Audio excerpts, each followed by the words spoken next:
Hi friends, మనము ప్రతిరోజు చూస్తున్నాం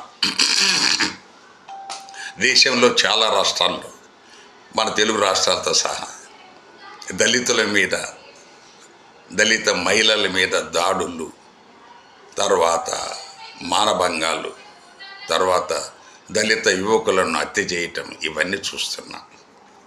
ఇంకా అంటరానితనం విచ్చలవిడిగా దేశంలో ఉంది. మరి ఈ పాలకులు మేము రాజ్యాంగబద్ధంగా పాలిస్తున్నామని చెప్పేసి రాష్ట్రాలు చెబుతున్నాయి, కేంద్రం చెబుతుంది. అలాంటప్పుడు ఆర్టికల్ 17 కింద అంటరానితనం నిర్మూలించబడింది అని చెప్పేసి రాజ్యాంగం చెప్తూ ఉంటే, సో అంటరానితనం విచ్చలవిడిగా అమలవుతుంటే మీరు రాజ్యాంగబద్ధంగా పాలిస్తున్నామని చెప్తే ఎలాగా సార్? అది ఎలా నమ్మటం?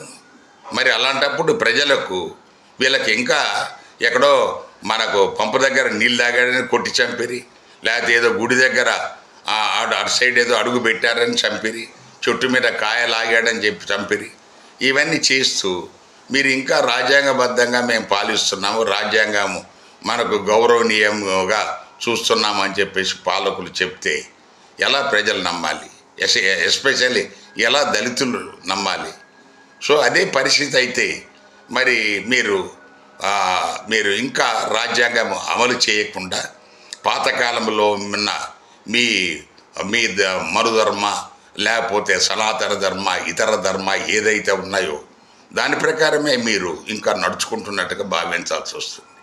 దయచేసి ఇది మీరు మారకపోతే మనకు రానున్న కాలంలో ప్రపంచం ఏదో ఒక రోజు దీని మీద ప్రపంచ మానవ హ్యూమన్ రైట్స్ కమిషన్స్ ఇవన్నీ ఉన్నాయి, ఏదో ఒక రోజు వాళ్ళు దీని మీద మనకు ఈ దేశానికి సరైన విధంగా వాళ్ళు